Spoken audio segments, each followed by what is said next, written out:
আসসালামু আলাইকুম ভাইয়ারা।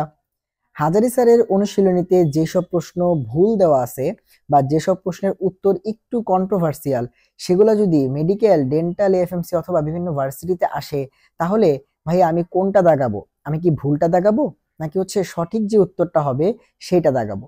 তো এই প্রশ্নের যে উত্তর সেটা আজকে তোমাদেরকে আমি দিব, এবং তোমরা অনেকে এই প্রশ্নটা করো, তো দেখা গেছে সেপারেটলি সবাইকে আলাদা আলাদা ভাবে উত্তরটা দিতে গেলে অনেক তোমার টাইম খরচ হয়, এবং তোমাদেরও বারবার সেই প্রশ্নটা করতে হয়, বিভিন্ন হ্যাসেল পোহাইতে হয়। সো এই ভিডিওটা আশা করি তোমাদেরকে জিনিসটা পুরোপুরিটা ক্লিয়ার করবে। সো দেখো, হাজারি স্যারের বইতে দুই টাইপের কন্ট্রোভার্সি থাকে, বা তোমার একটা অনুশীলনী প্রশ্নে দুই টাইপের কন্ট্রোভার্সি থাকে। একটা পুরাপুরি ভুল। ধরো হাজারি স্যার বইয়ের মধ্যে যেমন তুমি যদি কয়লার যেই টাইপটা আছে, যেমন তোমার পিট কয়লা, অ্যানথ্রাসাইট কয়লা, বিটুমিনাস কয়লা, সেই টাইপটার মধ্যে তুমি যদি মেইন বই থেকে পড়ো, স্যারের বইতে দেওয়া আছে যে অ্যানথ্রাসাইট কয়লার মধ্যে ধরো ফিক্স কার্বন 80, তোমার 70 থেকে 80%, আর ধরো বিটুমিনাসে দেওয়া আছে তোমার 60 থেকে 70%। বাট তুমি গিয়ে দেখবা অনুশীলনীতে সে ভালো কয়লা বা ফিক্স কার্বনের উপর ভিত্তি করে কোনটা সব থেকে ভালো, সেইখানে সুন্দর মতো দিয়ে রাখছে বিটুমিনাস। এখন সে বইয়ের মধ্যে দিয়ে রাখছে অ্যানথ্রাসাইটে বেশি, আর অনুশীলনীতে দিয়ে রাখছে বিটুমিনাসে বেশি। তাহলে এইটা ক্লিয়ারলি তার ভুল। বইয়ে যেটা আছে এটা 100% রাইট, ঠিক আছে, অ্যানথ্রাসাইট কয়লা ভালো। এখন তাইলে তুমি শিওর, এই ক্ষেত্রে তুমি শিওর যে না, স্যার বইতে, স্যার অনুশীলনীতে জিনিসটা ভুল দিছে, তাহলে সেই ক্ষেত্রে তুমি যেটা করবা, ওই এমসিকিউটা আসলে তুমি সঠিক যেটা অ্যানথ্রাসাইট সেটা দাগাবা। কোথায় কি আসলো, কোশ্চেন কপি হইলো না কি হইলো, সেটা তোমার দেখার দরকার নাই। তুমি যদি সেই প্রশ্নের উত্তরটা পারো, তাহলে তুমি সঠিকটা দাগাবা। আর আরেকটা তোমার কাছে মনে হচ্ছে ভুল, কিন্তু সেটা আসলে আমাদের এইচএসসি লেভেল অনুযায়ী ঠিক আছে, সেই প্রশ্নগুলোর উত্তর কি করবা? সেই প্রশ্নের উত্তরগুলা স্যারের বইতে যা দেওয়া আছে তাই দেখাবা। যেমন সম আয়ন প্রভাব নিচের কোনটিতে বিদ্যমান? এটার উত্তর স্যার H2S HCl এ দিয়ে রাখছে। হ্যাঁ, সম আয়ন প্রভাব H2S HCl এ হয়। এখন অনেকের কাছে এই জিনিসটা কনফিউশন লাগে, যেটা তো হইতে পারে না, আচ্ছা এটা কি? তো তখন তুমি নিজের মতো মনের মধ্যে একটা প্রশ্ন আসে যাচ্ছে, এটা কি আদৌ হবে কিনা। এইটা রাইট। তো এইখানে তুমি আবার উল্টাপাল্টা দাগাইতে পারবা না। আরেকটা প্রশ্নের উত্তর দিই, যেমন নিচের কোনটি অধিক স্থিতিশীল, কপার প্লাস না কপার 2+?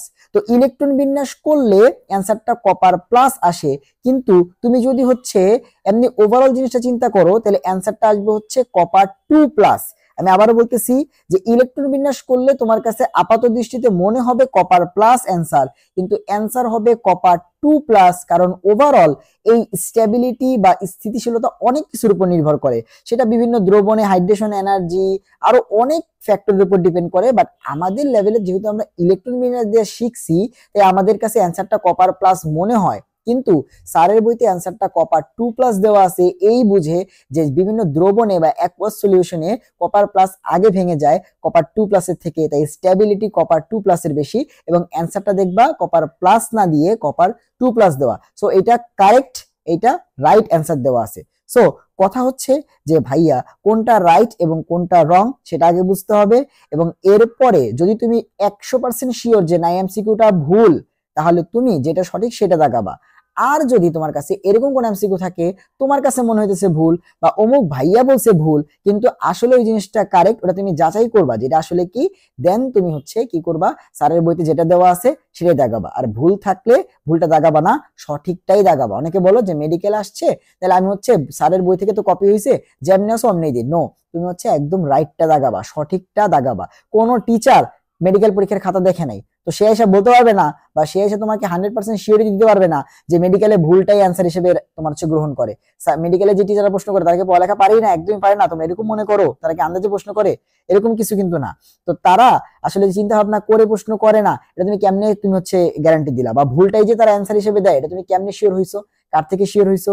কে তোমাকে এই জিনিসটা গ্যারান্টি দিতে পারছে? কেউ দিতে পারে না। তাহলে সবসময় তোমার বেসিকে তুমি স্ট্রিক্ট থাকবা, তুমি সঠিকটাই দেখাবা। আর যেগুলা কন্ট্রোভার্সিয়াল সেগুলো অবশ্যই সঠিকটা জেনে নিবা যে কোনটা সঠিক। তুমি তুমি ভাবতেছো ভুল হাজারি স্যারের বইতে, বাট জিনিসটা কারেক্ট। অনেকে কপার প্লাস দাগাও ইলেকট্রন বিন্যাস করে, বাট কপার প্লাস অ্যান্সার হবে না। ওভারঅল চিন্তা ভাবনা করলে কপার 2+ মোর স্টেবল দেন কপার প্লাস।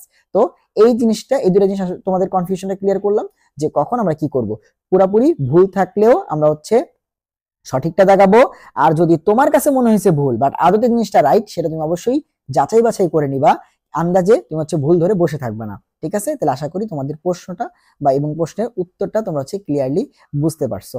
ঠিক আছে, তাইলে আল্লাহ হাফেজ।